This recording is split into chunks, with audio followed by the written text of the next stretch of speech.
Andy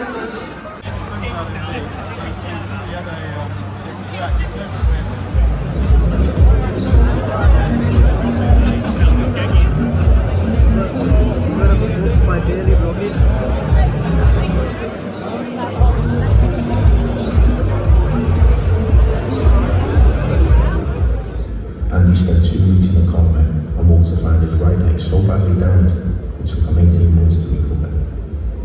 15 operations failed to bring back the full function of his right leg, so Andy chose to have it amputated in order to lead a life without limits.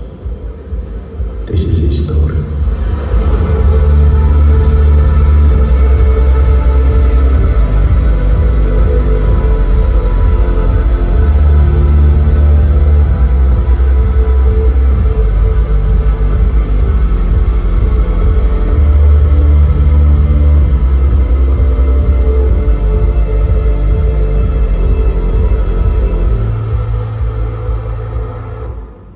That's essentially an overview of the story I'm going to share with you all, but really it starts from me learning to play football with my mum, aged 1 or 2, then passing out as a Royal Marines Commando, aged 18, to then being blown up in Afghanistan, to then what I claim to be the only one-legged scouser to go surfing in California.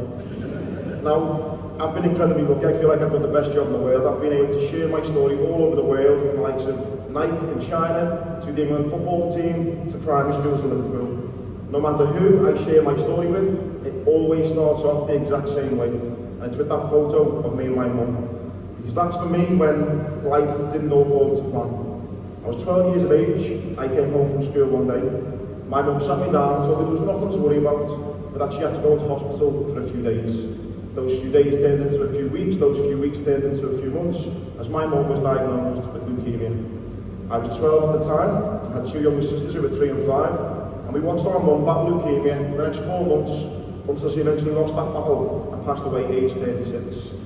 Why do I start the presentation off telling you that? It's because you do not need to get blown up in Afghanistan to realise life can be tough. Life is hard, life is challenging in all walks of life. And I learned very early on in my life that it's not so much the challenges that you're faced with that define who you are, it's how you react to them. And I tried to react in the best possible way. I worked really hard in school, went on into sixth form, studied English and history at A-level, but I didn't quite have the kind of lush to go into university. I didn't really know what I wanted to do. And around about that same time, I saw this advert on the TV. It was an advert for the Royal Marines, and it said 99.99% need not apply. And being the cocky 17-year-old I was at the time, I thought, you know what, I can be that 0.01%. I went down to the careers office, filled out all the information. Before long, I was jumping on a train from Liverpool and travelling the 300 miles or so down to Devon to start Royal Marines Commando training. Now, for those of you that don't know much about the Royal Marines, it's 32 weeks of basic training, and it's arguably the longest and hardest training we have here in the UK. And I absolutely loved it. Best decision of my life. Now, to get into the Royal Marines, though, you've got to be physically very tough. It is physically very challenging. These, for example, are the 30-foot ropes. You'd expect to climb the 30-foot ropes, carrying 21 pounds of kit and your rifle. You get down from the 30-foot ropes, and it's straight into a 200-metre fireman's carry that's got to be done in under 90 seconds. Once again, you carry all your kit and all your mate's kit. So again, no doubt about it, physically very demanding. That being said, the biggest thing about the Royal Marines, doesn't matter how fit you are, how strong you are, it's all about what's in here, your mindset. And I think it's summed up perfectly with this one slide. As you're going back into camp from one of your long runs and all you want to do is quit, you look up and you see the sign. It's only paying £5. Now, that being said, not anyone can be a Marine, and we have 4 commando tests that you need to pass at the end of training before you can call yourself a Marine. The first one is called an endurance course. It starts off at this thing called a sheep dip. Now, the sheep dip is a 6-foot tunnel that's fully submerged underwater. The idea being you get in one side of the tunnel, duck down underwater, crawl to the other side, pop up, as you can see from that guy's face, it's not the nicest thing in the world. Come out the other side, soak and wet through, and then you have 72 minutes to run the 7 miles back to camp, carrying 21 pounds of kit and your rifle. Get back to camp in under 72 minutes, you passed your first test. You wake up the next day, and you do something called a 9-mile speed march.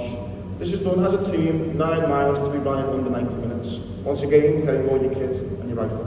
Get round in under 90 minutes, that's you done. 2 tests in the bag, 2 to go. You wake up on the 3rd day, you do something called the Tarzan assault course. It's exactly as it sounds, you're acting like Tarzan, you're swinging from ropes, testing your head for height, your balance, your agility, you're jumping over 7-foot walls. Being from Liverpool, I was already quite good at that. Get round as quickly as you can. Get round in under 13 minutes, that's you done. 3 tests in the bag, you've got 1 more to go. I'll be completely honest, I woke up on that 4th morning, aching all over, cannot be bothered getting out of bed, but it's on that 4th morning you're expected to complete your final test, which is a 30-miler. You're now carrying 50 or 60 pounds worth of kit on your back, and you're expected to run 30 miles across Dartmoor. By far the hardest test I've done to date, but again I knew at this point it was all about what's in here. Mindset, attitude and determination. I thankfully finished that 30-miler and was awarded my Green Beret and the right to call myself a Royal Marines Commando, and that for me was one of the proudest days of my life. If I can just stop my story for a moment and just talk about what I learned while training, because what I've learned most is it doesn't just apply to the military, it can be applied to every walk of life, whether that's professionally or personally. The first one is courage. When you think of courage in the military, you think of maybe going to war and being brave. What I've learned most is courage starts from within. Courage is about being honest with yourself. At the end of the day, when you get home, when you look in the mirror and you say to yourself, did I really give 100% today? Could I really have done more? Being honest with yourself is actually really quite difficult. Courage is also needed when asking for help. Be brave enough to ask for help. If you are struggling, reach out, ask for help, look for those around you who are struggling. That in itself is courage, just being open and honest with each other. Unity. I've worked in some small teams, I've worked in some big teams. The one thing that is always apparent is success happens when everyone is pulling in the same direction. Yes, of course, you're not going to get on with everyone, you're not going to love everyone you work with, but you do need to respect each other and always give each other 100%. Professional standards, I feel like gets banded around all the time, but what does professional standards actually mean? Well, I always bring it back to personal standards. Imagine when we leave here this evening and you're walking down the road and you see a crisp packet on the floor. Now, it's not your crisp packet, you didn't put it there, but you know deep down the right thing to do is pick up that crisp packet and put it in the next bin that you see. By doing that, it then creates a ripple effect. People will see you acting in a certain way, then they follow suit. Before long, everyone starts raising their personal game just that little bit. That in turn, everyone's professional game goes up. And it all starts from one person going that extra mile. I think fortitude and determination, they go hand in hand. Listen, life is hard, you don't need me to tell you that. If I went round the room now, we've all had times in our life where things have been tough. You can sit there, you can moan, you can blame other people, it will not get you far. You've got to have that determination to keep on cracking on. Adaptability, again, we've all had to adapt in one way or another the last couple of years, and the ones who adapt quickest are normally the ones who are most successful. Unselfishness, again, life is hard enough, there's no reason whatsoever to be selfish. Humility, never get too big for your boots. And my personal favourite is commando humour. Commando humour is basically that saying that my nan used to always say to me. She used to say, Andrew, you can either laugh or you can cry. And my little example of this was when I was in Royal Marine training. I was 17 at the time, and I was on an exercise called Dig-X, which was to mimic trench warfare. I was down in South Wales in a place called Sennybridge. If anyone's from there, I apologise, but I would not advise going, it's pretty grim. It's a Friday night, and on this exercise, our task was to dig a 7-foot trench. Me and all the other recruits, we dug this trench all throughout the night, and it did not stop raining. Not my finest Friday night, I'll be honest. We dug this trench all throughout the night. I'm cold, I'm wet, I'm tired, I'm hungry, feeling pretty miserable. It gets to Saturday morning, the training team came along, we had to put a gas mask on, then the training team started to CS gas us, and I spent my Saturday walking around the hills of Wales, having had no sleep, no food, again feeling pretty miserable. It gets to Saturday night, have a guess what our task was? We had to fill the hole in that we dug the night before.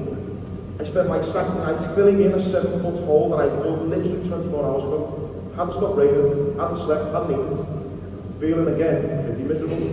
And yet I remember to this day, it getting to be about 2-3 o'clock in the morning. We're all standing around and we all just burst out laughing. Again, none of us wants to be there, but what options did we have? We could moan and fight and bicker amongst ourselves, or you could wear a smile, laugh it off, and know that tomorrow is a new day. Everyone's had days like that where you just feel like screaming the house down, you feel like banging your head against the brick wall. When you are having one of those days, try and wear a smile and know that tomorrow is a new day. I guarantee you remember one or two of these things, apply them to your personal and professional life, they will help, I promise. Back to my story. I passed on to Royal Marine training, and we have three options in the Marines. You can serve with 40 Commando, who are based down in Taunton, 4-2 Commando, who are based down in Plymouth, or 4-5 Commando, who are based up in Arbroath in Scotland. So basically all the Scousers, Geordies, Jocks and Manx just get sent out the way up north, and we form up the mighty 4-5. And I loved it up there. Great bunch of lads, had a fantastic time. I'd been there a few weeks and I was obviously really eager to make a good impression with my new bosses. I turned up for work one morning and he said, right lads, good morning. I need 4 volunteers. So I straight away stood to attention, put my hand up in the air. He said, right, thanks for volunteering. You and you. You can actually go back to your room, pack all your kids away, you've got the rest of the week off. Happy days, get to go home. So you've got the rest of the week off because Monday morning you're going to pick up a hire car. You're going to drive down to Portsmouth, you're doing a 2-week training package, and then you're going off to Iraq. And then I was like, fuck it, no. Literally as quick as that, I found myself over in Iraq. I was 18 at the time, and it was my job to be part of a force protection team, and it was our job to coach, train and mentor the Iraqi Marines and the Iraqi Navy in the hope that when we left Iraq, we'd be in a better place.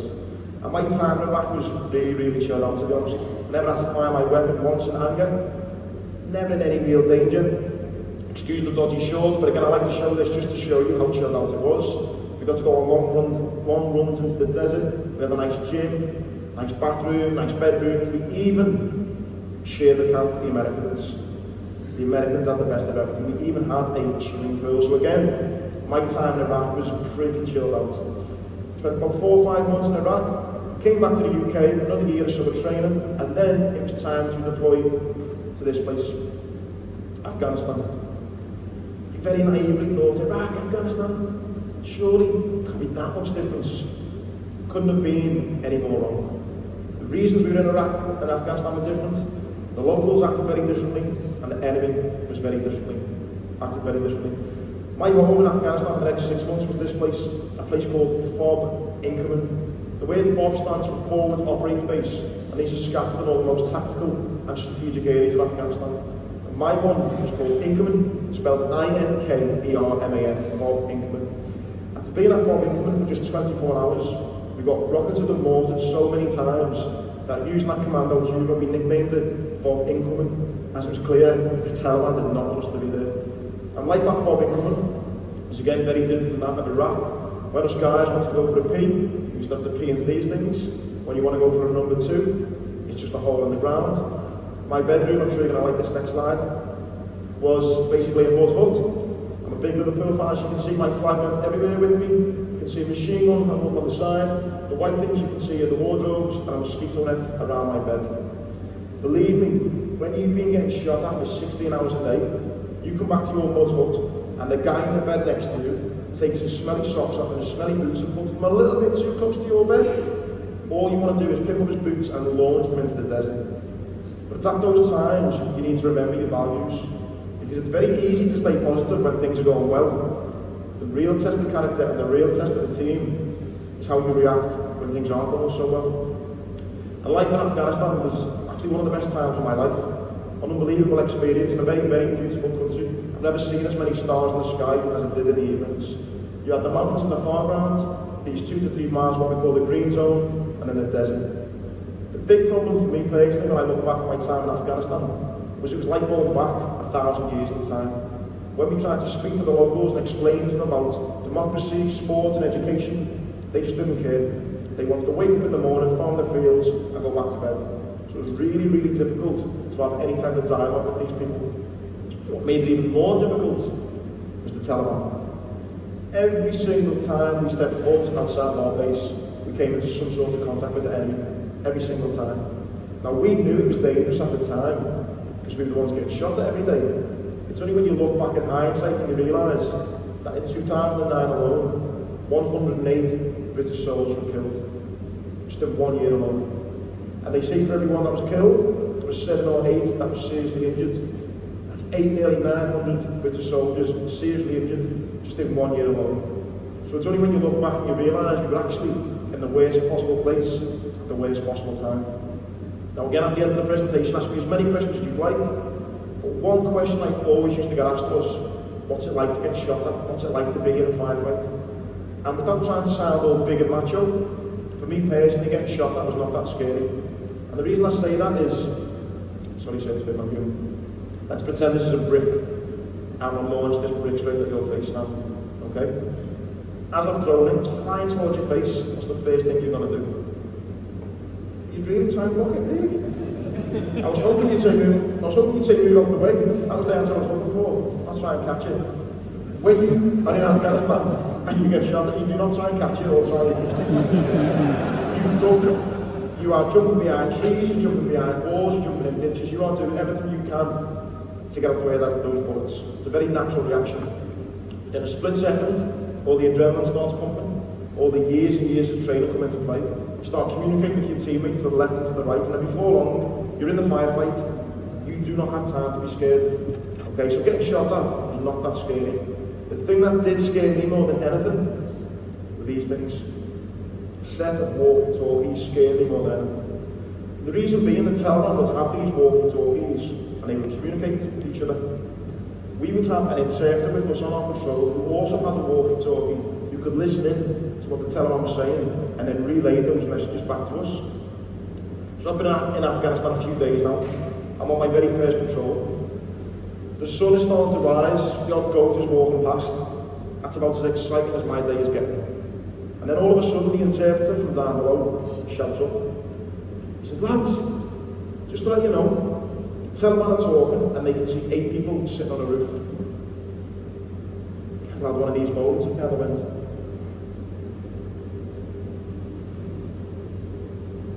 there's 8 of us on this roof, you know, lads. And I'm looking out to the front. There's no one there. Not a soul in sight. Another 10 minutes or so past the interpreter, he shouts up again. He says, lads, just to let you know, the big Taliban commander is happy that his fighters have spotted you all. He's told them to wait out, he's on his way with reinforcements. And yes, there's a wild line, there's people out there, you know, there's more of them coming. I'm saying to my mates, I'm saying, lads, can you see anyone on your side? And they're looking out and they can't see anyone either. Another 10 minutes or so past the interpreter, he shouts up again. He says, lads, just to let you know, the big Taliban commander is now in town. He's got all his fighters exactly where he wants them. The plan is, once you guys get down off this compound roof and walk into that big open field, once you're all in the open, that's when they're going to attack. However, if anyone stands up or makes any sudden movements, they've got you all in the sights. That for me was the scariest part about being in Afghanistan. I'm looking out to the front, there's not a soul in sight yet. There are people out there who can see me and my friends and could start firing at any given second. My anxiety was going through the roof. My mental health was at an all-time low. I wasn't in control of the situation and I was fearful for the future. By far the scariest time of my life. Eventually my boss turns around and he says, lads, get your kit together, let's start moving on. We start getting down the compound roof. A funny old thing, as soon as all 8 of us were in the middle of that open field, an RPG, a rocket-propelled grenade comes whizzing over our heads, explodes just above us, and then that's then the signal for the rest of the Taliban to open up fire. A little bit like this.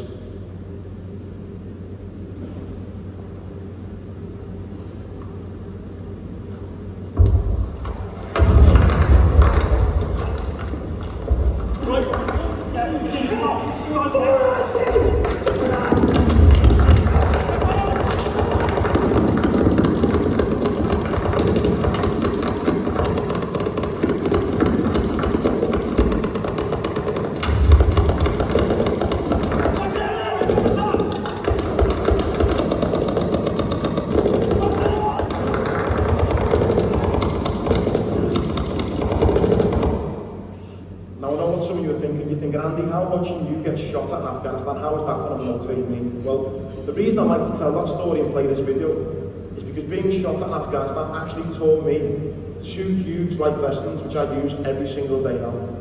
First one is control the controllables. I used to waste so much time and energy worrying about things that were way out of my control.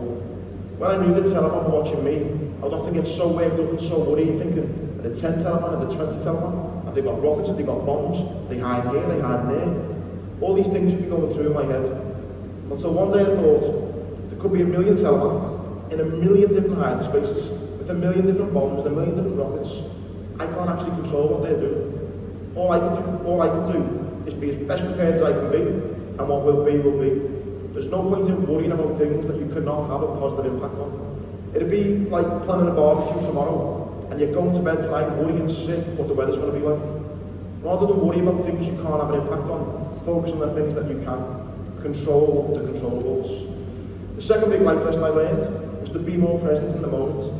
When I think back to my mindset then, and I knew I was going to get shot at any given second, my mind often wander back to the past mistakes, past regrets, things that I wish had worked out differently, or I'd look to the future.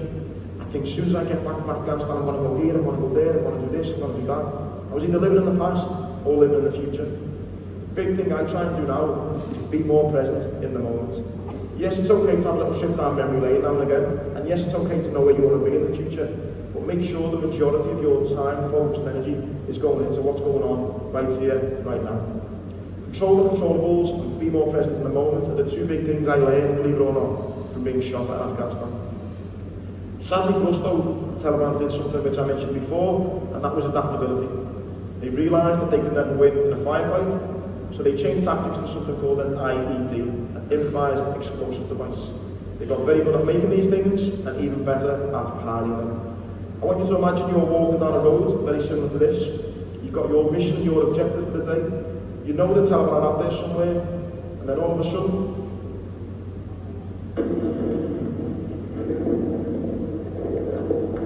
you or one of your friends happens to stand on that. And that's very similar to what happened to me. It was the 3rd of February 2009. I'd been in Afghanistan 5 months, had 6 weeks left to push before I was due home. It's a normal routine foot patrol that we'd done hundreds of times before. My best friend Ian was leading the way. I was the second man. We were walking down a field very similar to this, and there was an irrigation ditch to our right hand side. Ian turned to me and said, "Andy, we need to get over this ditch at some point." I said, "Mate, I'm right behind, whenever you're good to go, you just let me know." Walked a little bit further, until he stopped and he said, "Andy, we'll go here." I said, "That's okay." Ian steadied himself, I was right behind him. Ian took a run and jump, and just as I was about to jump next, I heard 2 of the loudest bangs I've ever heard in my life, and everything went pitch black. What Ian didn't see was on the other side of the ditch, in between the 2 trees, there was a tripwire.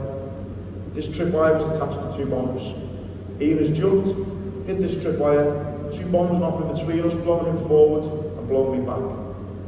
In that one split second, my whole life changed forever. I suffered 27 separate injuries. I had shrapnel to my face, broken sternum, broken elbow, got chunks out, missing out both forearms, 7 like femoral artery, which they say can bleed to death in 6 minutes, big chunk out my left leg. I broke both lower legs, and now I'm severe nerve damage in both hands and both feet. Thankfully the guys got to me as quickly as they could, started patching me up, and then about 40 minutes later, a helicopter comes in and picks me up. I remember the 40 minutes like it was yesterday.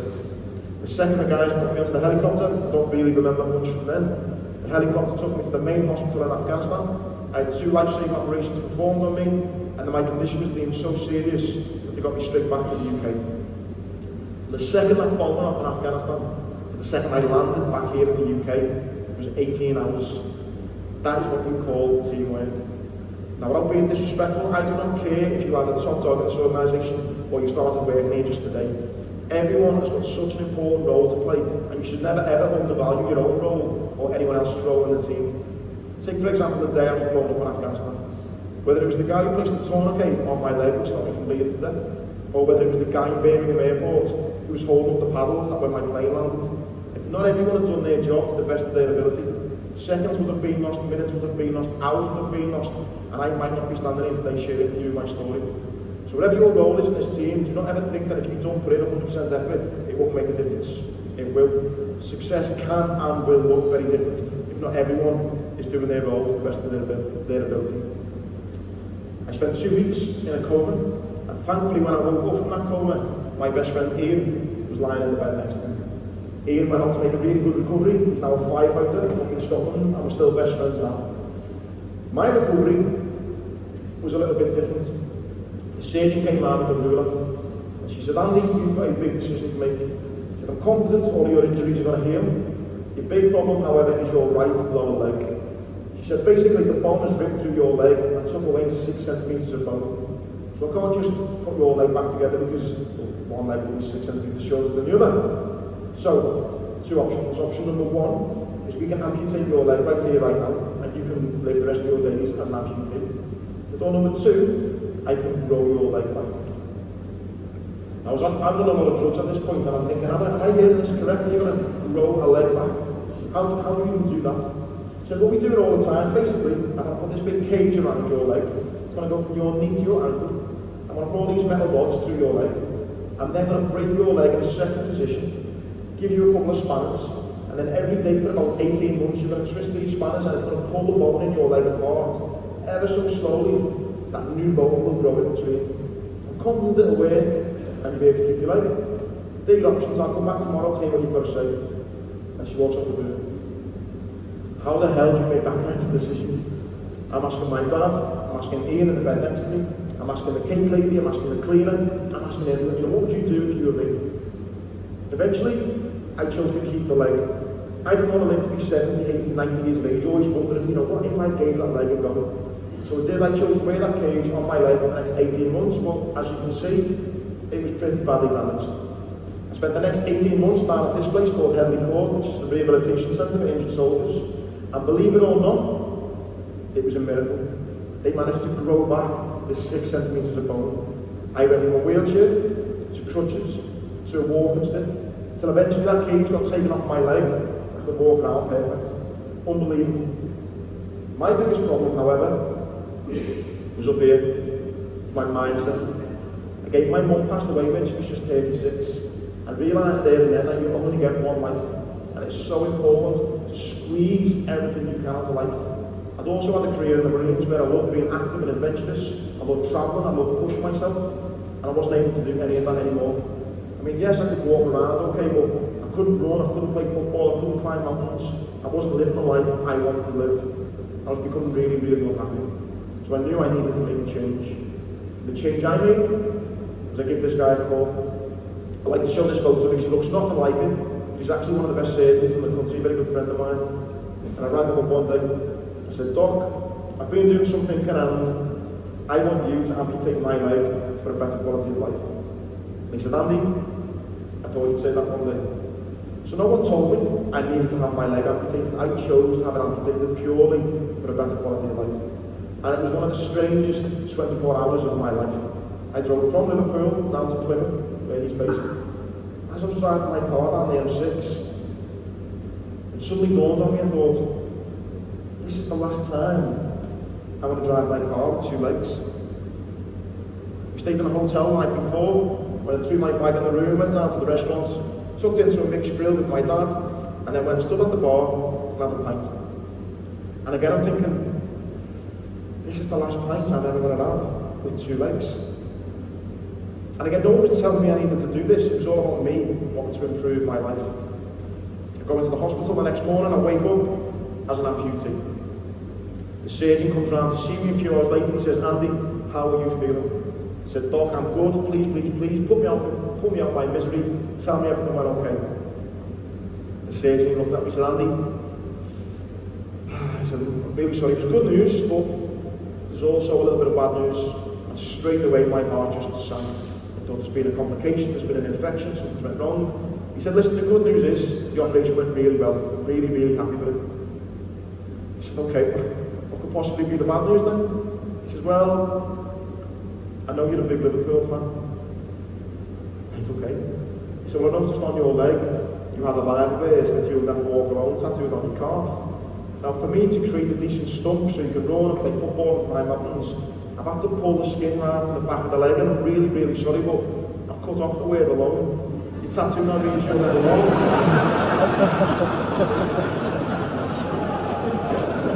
Which is a true story. If anyone gets me drunk enough later, I will show you, I promise. But I do think it's a very timely reminder that you should never ever take yourself too seriously. Never ever be afraid to laugh at yourself. I'm the proud owner of this dodgy tattoo. I spent 5 nights in hospital I got sent back with a box of paracetamol, and then 2 weeks later, I found myself back at this place, Headley Court. But this time, 3 things had changed. Number 1, I was controlling the controllables. I was back in control of my own destiny. Control the controllables. Number 2, I was living in the present moment. I didn't care what my life was like when I had 2 legs, and I wasn't thinking about climbing Mount Everest anytime soon. It was all about right here, right now, learning to live my life as an amputee. And the third most important thing I realised, that it didn't actually matter what was going on from the knee down. It was all about the top 3 inches. It was all about my mindset, my attitude, and my determination. That was going to be the thing that was going to make this situation a success or not. I had my prosthetic legs to help. And this is the first time I've run in over 2 years. I might not be running very fast, but believe me, I felt like I could fly. It was the best feeling in the world. A funny story though that I need to share with you all is I played this video in a primary school, and this little boy, maybe age 7 or 8, saw this video straight away. His eyes lit up and his hand went in the air straight away. I thought, brilliant, you know, kids are great, aren't they? I thought, this kid is going to ask me something really cool. He's probably never seen a guy with all my blood before. This kid's going to ask me something great. And the little boy said, "Sir, how tall is that hedge?" That's why I don't allow questions until the end, because you never know what people may say. But joking aside, you know, running was massive for me, and being from Liverpool, like Manchester, you know, football is like religion, and I was quite good at football when I had 2 legs. So I thought, you know, just because I've got one, why should that mean I can't play anymore? So I still play football now, with all the lads I went to school with. I'm still better than most of them, if I'm being completely honest. And this is my take on the old Peter Kay advert, if anyone remembers.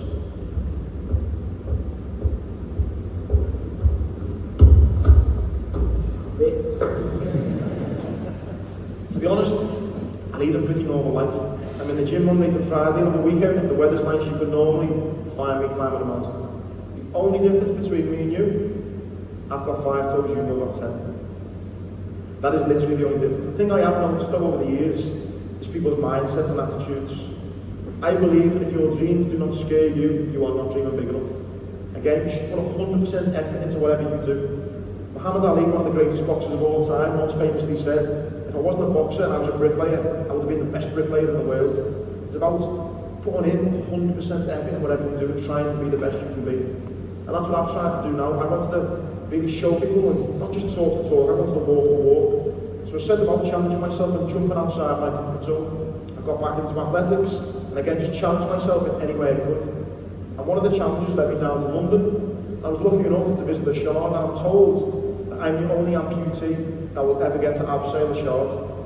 And the best thing about this photo is it was taken more or less 5 years to the day since I was blown up in Afghanistan. Now imagine at the time, if anyone would have said to me at the time, "Andy, just chill out, you're going to be hanging on the side of the Shard in a few years," I would never have believed it. And that's because life is like a roller coaster. It's full of highs and it's full of lows. The highs don't last forever, but neither do the lows. The most important thing is to enjoy the ride. You're only going to get to ride it once. Since becoming an amputee, I've learned how to surf, I've learned how to ski, I took part in 5k races, 10k races, I've done a number of sprint triathlons, and I've also been lucky enough to climb some of the world's highest mountains. I climbed the highest mountain in Italy, and this is me climbing the highest mountain in South America. Why do I show you all this? Well, because I'm just a one-legged lad from Liverpool, and I've done all that since becoming disabled. Imagine what you could do if you had that attitude. Again, it's all about having that mindset to go and jump outside your comfort zone, as that's normally where the magic happens.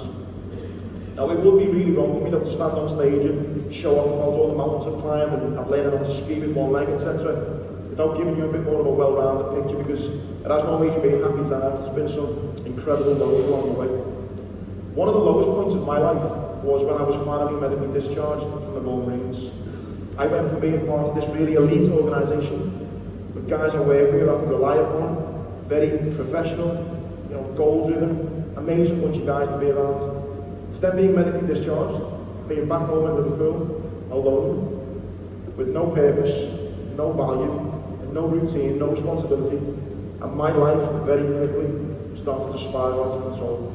I was drinking too much, I was gambling too much, relationships around me started to break down, I was going nowhere fast. I knew I needed to make a change. The change that I made was I got a dog. I knew that dog would give me some responsibility, it would give me some purpose, it would give me some routine. That dog would be walking morning and night, The walks turned into longer walks turned into runs, and then before I knew it, my physical health improved, as did my mental health. And this came out round about the same time as Prince Harry's Invictus Games. Now the Invictus Games is basically a mini Olympics solely for injured soldiers. I went down to part in the 400 metres, the 1500 metres. I was also lucky enough to be selected for the relay team. And this for me is one of my favourite photos of the presentation because it sums up a lot of the message that I'm trying to get across today. About determination, courage, adaptability, humour. On the right hand side we've got my friend Cashel, who's lost both his legs. Next to him there's Sam, who recovered from a really rare kidney disease. Next to Sam there's me with my one leg. And on the left hand side you've got my good friend JJ, who also got blown up and lost most of his fingers. Whoever's idea it was to put JJ with no fingers in a relay team, do not ask me. We did manage to work together as a team and grab the bronze medal which Prince Harry awarded to us, and this is what happened to me. It was also a very good day for Britain in the IT1 classification, and here in the 1500 metres we saw Andy Grant taking the gold medal, Bruce Ekman taking the bronze. They went again in the 400 metres, Ekman in lane 2, Grant in lane 4.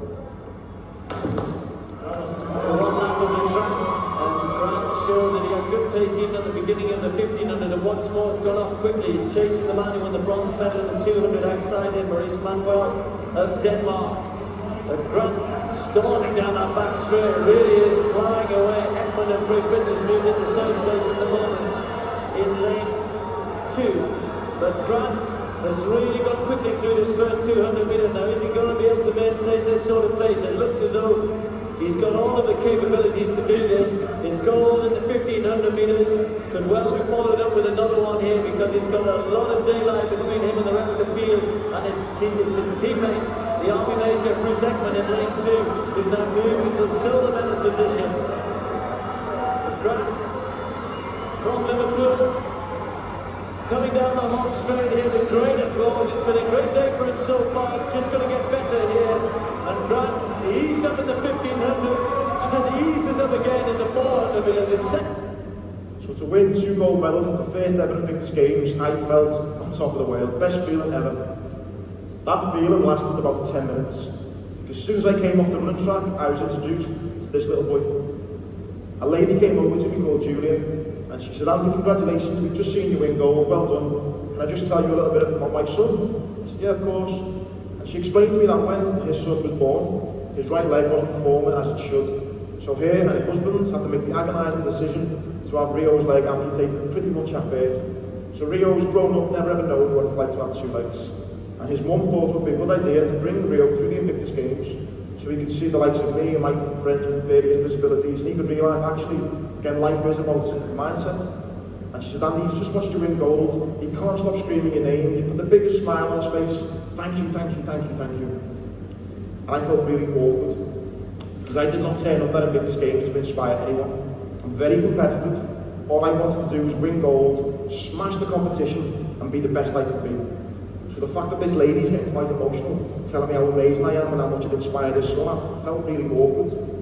It was only later on that night, I'm back in my hotel room, and we must have been on TV. Rio spotted me on TV. She took this photo and she tracked me down on social media and sent me this photo.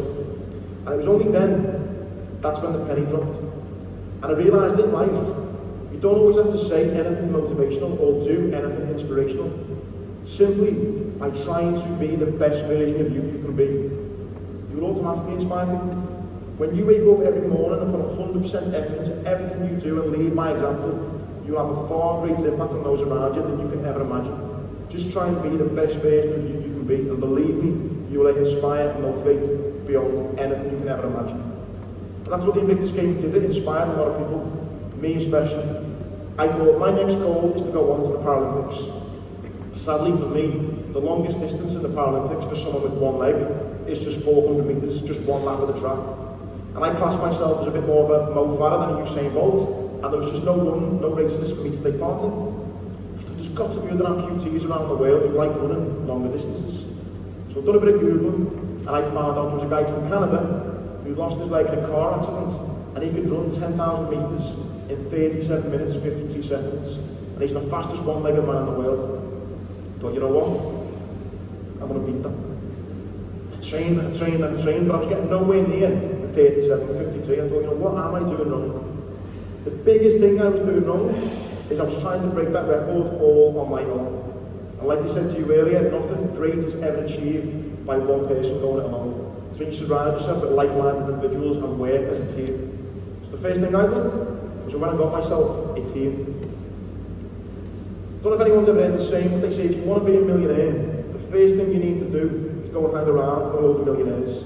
You start picking up on the books that they read, on the podcast that they listen to, on their daily rituals, their daily routines. And before long, you start to implement that into your own life. You've got a much better chance of becoming a millionaire. I thought, if I want to be a great runner, I'm just going to go and hang around with all the greatest runners in my city. I went and joined the Liverpool Harriers. I trained with these guys Tuesdays, Thursdays, Saturdays, Sundays, and I was always the slowest one in the group. But I didn't care because I knew just by hanging onto their coattails, I knew that would make me improve. If you're the smartest person in the room, you need to change rooms. Life is about surrounding yourself by people who are going to take you to the next level. We trained and we trained and we trained in the hope to try and break this world record.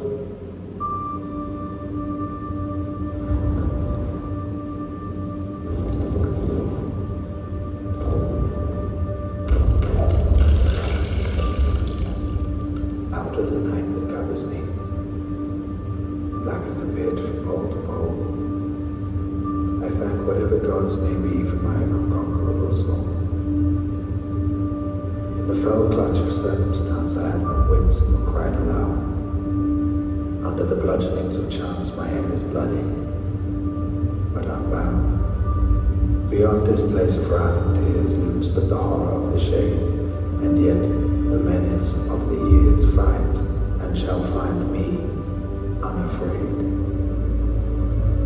It matters not how straight the gate, how charged with punishments the scroll. I am the master of my fate. I am the captain of my soul.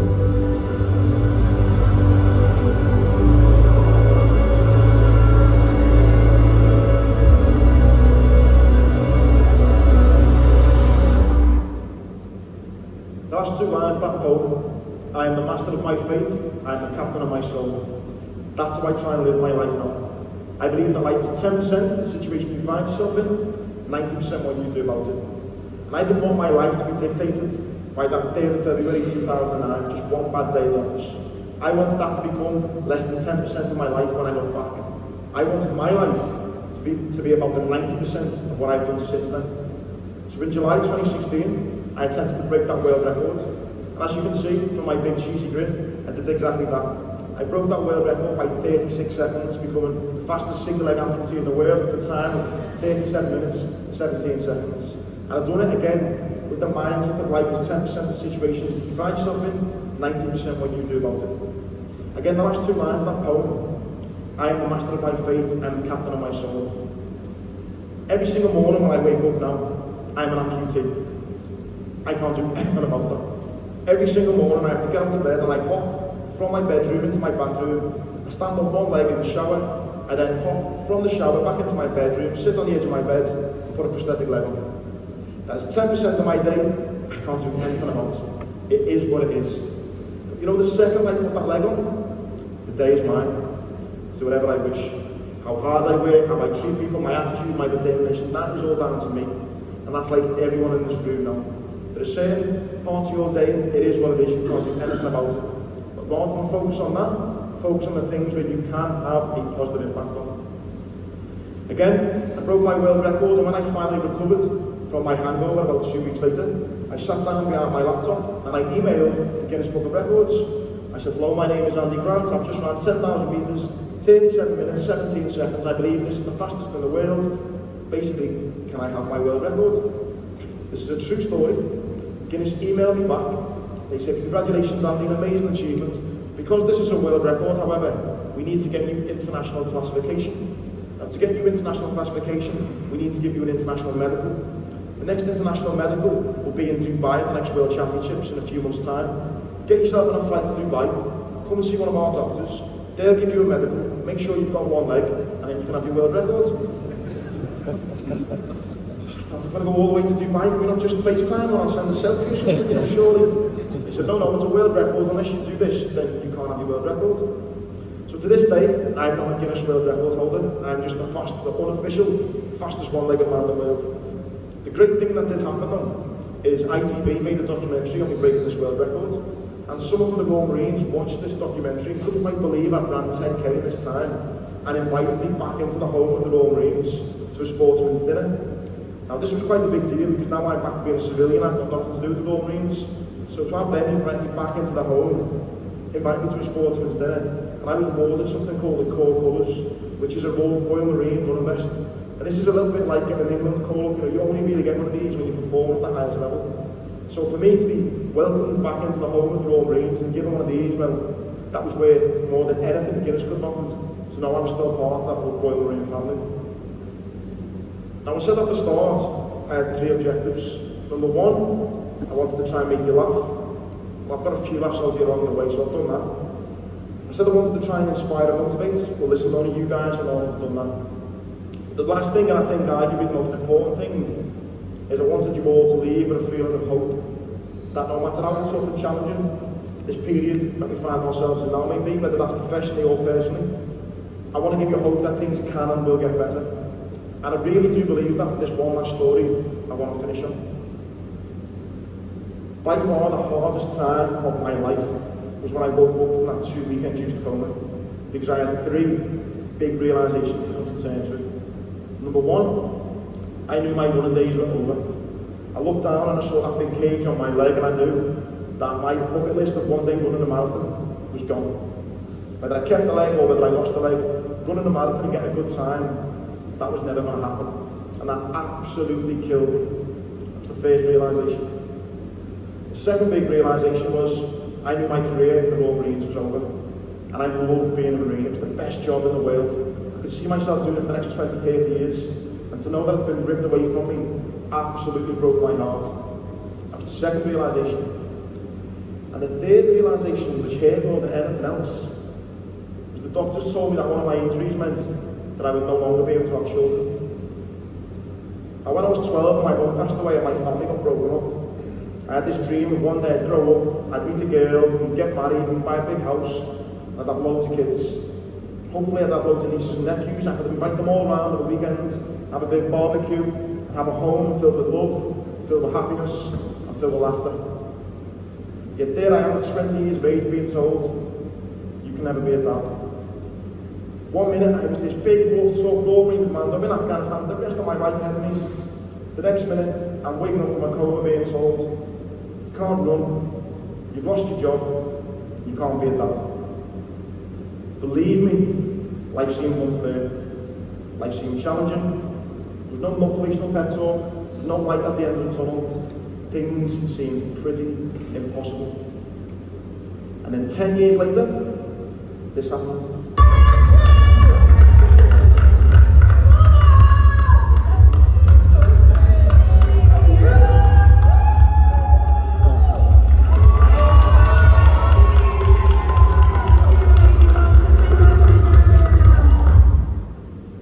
10 years on from being told those 3 big realisations, that was me finishing the Liverpool Marathon in just over 4 hours. I finished that marathon wearing the Royal Marine vest, so I'm technically not a Royal Marine anymore. I still feel very much part of that family. And thanks to the miracle of IVF, I now have a little girl called Alba, who despite being 7, has got me wrapped around her little finger. I guess the point of the story is, you never really know if something is a good or a bad thing until it's run its course. If anyone would have told me that getting blown up in Afghanistan was a positive, I would have thought they were crazy. Yet as I stand here now, 13 years on, getting blown up in Afghanistan was probably one of the best things that's ever happened to me. So again, you don't really know if something is a good or a bad thing until it's run its course. The thing that you need to focus on though is mindset, your attitude, surround yourself with like-minded, inspirational people, and again, always having hope. I actually wanted to start, this is why am I here? Well, I was here really just to share with you a little bit about my life and I hope to try and inspire and motivate. The thing I want you to all do now is next time you are going through a tough time, next time you feel like giving up, I want you to take a step back, go and find a mirror, look at yourself in the mirror, remind yourself of all the positive things that you've got going on, remind yourself of all the love and support you've got, remind yourself of why you started, remind yourself of your hopes and your dreams, and ask yourself that very same question: why am I here? Ladies and gents, thank you so much for listening to me. Really appreciate it. If we've got time, I don't know, happy to answer any questions. Cheers.